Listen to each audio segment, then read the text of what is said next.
Honey, no. You look even more beautiful than before. Maybe you do it again. Svetlana resolutely pushes Andrei's hint away. There is a beware fatigue on your face. Andrei, you've already done this 3 times today. It's already 11 часов вечера. I'm really very tired. Andrei shudders, and there is resentment in his voice. I want you because I love you. Why don't you understand that I want to be with you all day? 3 times. That's a lot. Svetlana turns to face him on the bed. Andrei, please, I just want to get a good night's sleep today. Svetlana closes her eyes and turns away from him. Andrei, unable to sleep due to unfulfilled desire and resentment at his refusal, goes out into the living room. A few days later, to avoid Andrei's persistent harassment, Svetlana goes on a business trip to another city under the pretext of work. Svetlana is 30 years old. She complains of fatigue and stress due to her husband's excessive desire, which manifests itself several times a day. Andrei claims that this is an expression of love, but for Svetlana it became a difficult time. Andrei is 4 years old. He is very concerned about his health, takes various dietary supplements, including ginseng, and monitors his physical condition on a daily basis. He feels a little guilty towards his wife because of his strong desire, but in his soul he carries dissatisfaction about the unsatisfied attraction. Ekaterina, 58, Svetlana's mother, widowed 8 years ago, lives alone. Ekaterina is sitting in the living room of her house and drinking tea. One day the phone ring. My daughter Svetlana, who is abroad, is calling. Hello, Svet. You hit a good fly. Yes, Mom, I flew home okay. There is concern in Svetlana's daughter's voice. Did something happen? Catherine asks with concern. The daughter hesitates, but her mother's warm voice makes her burst into tears and start talking. Mom, I really can't do this anymore. It's very difficult. What's happened? Catherine is worried. We hit a big fight with Andrei a few days before leaving. He wants intimacy 5, even 10 times a day. But I say anti-satisfy all of this.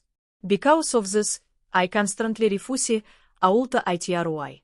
I feel so bad and I don't want intimacy anymore. It became a burden.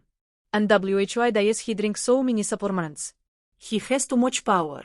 Ekaterina senses extreme fatigue in her daughter Svetlana's voice. She hangs up and falls into deep thought. So Svetlana's marriage will really collapse. I have to meet with Andrei, mediate and somehow explain to him that he needs to contain this excessive energy. Ekaterina hesitates a little, and then calls Andrei. Andrei, you are busy now. Svetlana said that you hit a fight. I need to talk to you. You can come to my house for a short while, Ekaterina Petrovna. Yes, it is true. I have no one to talk to about this. Okay, stop by this evening. I need to talk about the situation with Svetlana. Yes, come this evening. Let's talk about this. Don't keep everything to yourself. Yes, Ekaterina Petrovna, I come right away. That evening Andrei arrived at Ekaterina's house. He has a heavy basket of fruit in his hands. Ekaterina reads loneliness and strong desire from Andrei's face. She meets him with a sense of duty, like a mother who must regulate excessive desires. Uncle for the sake of his daughter's marriage. Ekaterina offers Andrei tea and sits down on the sofa opposite him. Andrei, you know that Svetlana loves you very much, but she worries about me very much, even when she is not around. If you're having a hard time, you can say so. The fact that you keep everything to yourself only makes Svetlana's situation worse. Andrei avoids eye contact, fiddling with his coffee cup. Ekaterina Petrovna, to be honest, I don't know where to begin. This is my wife's business, and I'm afraid that talking about it with you would be a betrayal. Catherine looks at him warmly. What a betrayal it is when it is hard for both spouses. I am Svetlana's mother and the closest adult to both of you. Speak frankly. I can't even understand what you can't tell Svetlana. It is important for me to understand you so that it will be easier for Svetlana. Ekaterina encourages Andrei to open up. Andrei, touched by Ekaterina's warm concern and the comfort emanating from a woman about the same age as his mother, hesitates, but gradually begins to trust her. He is silent for a long time, and then takes a deep breath. His face reflects the hidden pain and unfulfilled desire of a 40-year-old man. Ekaterina Petrovna, I'm going crazy because my wife is avoiding me. I love her and want her all the time, but Svetlana gets sick even after 3 times. Ekaterina nods quietly. Yes, it must be hard for Svetlana too. I know you have a lot of energy, but you have to understand the difference, because Svetlana is 10 years younger than you. Andrei puts down his cup and looks at Ekaterina disparagingly. But I want 85 or even 10 times a day. Ekaterina Petrovna, what should I do with this insatiable thirst that my wife Svetlana cannot quench? I love her, that's why I am like this. But Svetlana pushes me away. If this continues, our marriage will fall apart. Andrei finally told Ekaterina his ultimate wish. Catherine falls into deep confusion when faced with Andrei's irresistible attraction. In her mind, the responsibility of preserving her daughter's marriage collides with the long-standing emptiness in her own heart, yearning for understanding as a woman. Andrei, I completely understand your feeling. The problem is that the way you express your love has become too much of a burden for Svetlana. Do you really understand my feelings, Ekaterina Petrovna? How lonely and empty I am now. Andrei grabs Ekaterina by the hand. This is not an accidental touch through a coffee cup. A cautious plea for comfort. Ekaterina freezes, feeling Andrei's hot warmth and his desperate touch. The responsibility for comforting the daughter imperceptibly turns into a dangerous pity for the son-in-law. Andrei, I know what kind of consultation you want, but this is not possible. Ekaterina Petrovna, don't push me away. I just need comfort and a sense of stability. Andrei demonstrates his passion to the maximum extent by holding Ekaterina's hand and very carefully leaning against her. Ekaterina loses the strength to resist Andrei's desperate emotions and the overwhelming energy of his strong body. She decides to accept this dangerous temptation under the pretext of saving her daughter's marriage. Ekaterina takes a deep breath and very carefully strokes Andrei on the back. Andrei, okay, don't suffer so much. I'll be there for you. As soon as Ekaterina's hand touches Andrei's back, he sinks even deeper into her embrace. He throws aside his caution and looks at Catherine with a longing gaze. Their lips touch, and Catherine is consumed by Andrei's suppressed passion. Mediation for the sake of the daughter turned into a forbidden relationship. Andrei's intense thirst begins to fill Catherine's long-standing void. This connection became a consolation to temporarily forget about the daughter's suffering. At 4 часа Andrei catches his breath, hugs Ekaterina and whispers in her ear. Andrei says rudely, Ekaterina Petrovna, you didn't refuse me. I think I gave you my love at least 10 times this night. Ekaterina, lying in Andrei's arms, cannot fall asleep because of a feeling of guilt and pleasure, like a woman, which she has not experienced for a long time. The bedroom door was locked tightly that night. The forbidden relationship between Ekaterina and Andrei was secretly repeated during Svetlana's business trip.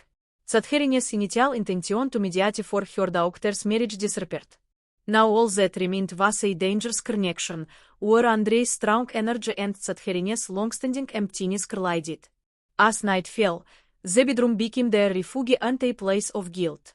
Andrei poured out all his suppressed desires to Catherine, and Catherine accepted their passion of the 40-year-old man and his insatiable thirst. I know Andrei didn't just need a body, he needed recognition and confirmation of his existence, which Svetlana refused him. And I felt my inner space, which no one could feel through him. After each sexual act, Andrei hugged Ekaterina and quietly whispered, stroked Ekaterina's damp hair and spoke in a voice mixed with guilt and satisfaction. Ekaterina Petrovna, I think I go crazy without you. I love Svetlana, but only you let me breathe. Catherine understood that this was not a declaration of love, but a trap for her, but she could not refuse. She buried her face in Andrei's neck, trying to ignore her guilt. A few days later, during the day, when Andrei was away, Ekaterina was sitting in the living room. Everything in the bedroom seemed like a mysterious remnant of the previous night, and she found it difficult to breathe. She saw a photograph of her daughter Svetlana on the table. Svetlana's innocent smile caught Ekaterina's heart. At this moment a message comes from Andrei. I want to see you this evening. Seeing the message, Catherine felt fear, but at the same time liberation from terrible loneliness. She immediately deleted the message. This connection overcame Andrei's thirst and became Catherine's daily life. Andrei immediately hits to the bedroom as soon as he enters Ekaterina's house. As Svetlana's time to return from her business trip approached, Andrei became more desperate and rude, trying to quench his last thirst. Catherine asks circumstances despair, momentarily forgetting about the guilt. Their clothes were already disheveled, and Andrei, pleading, clings to Catherine. Ekaterina Petrovna, I think you go crazy without you. I know I should go back to Svetlana, but I want this night to last forever. Andrei, please, that's enough. We are doing wrong. When Ekaterina tries to push Andrei away, they hold on to each other, their shirts and blouses caught in each other's clinging clasps. Traces of violent emotions fill the bedroom. At this moment, the front door opens without warning. This is Safir, 55 years old, Ekaterina's younger sister. Ekaterina and Sophie are sisters with a rare age difference. After the death of Ekaterina's husband and while she was raising Svetlana alone, Safir was her most reliable support. Safira often visited Ekaterina's house, trying to fill the void left by her husband, and always helped her with the holidays and during the preparation of the holidays. Safir heads to the sink, holding a large container of pickles. Sister, I brought you some pickled cucumbers. I just cooked a tea. We need to eat them soon. Ekaterina and Andrei freeze in horror. Andrei instinctively gets up, trying to button his disheveled shirt, and Ekaterina, hugging her blouse, hides against the wall. Safir, not having received an answer from Ekaterina, turns her head, looking towards the bedroom. Andrei's accidentally discarded shoes lie on the floor.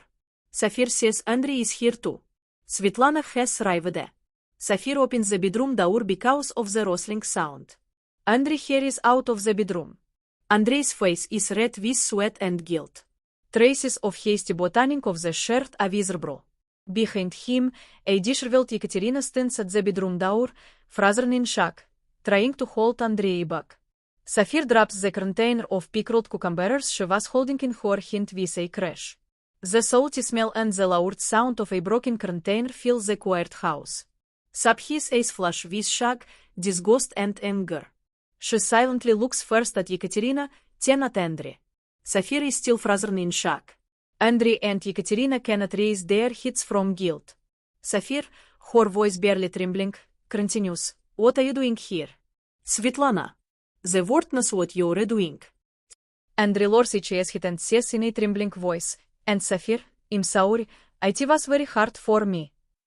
Sophie, in anger, grabs Andrei tightly by the collar with both hands.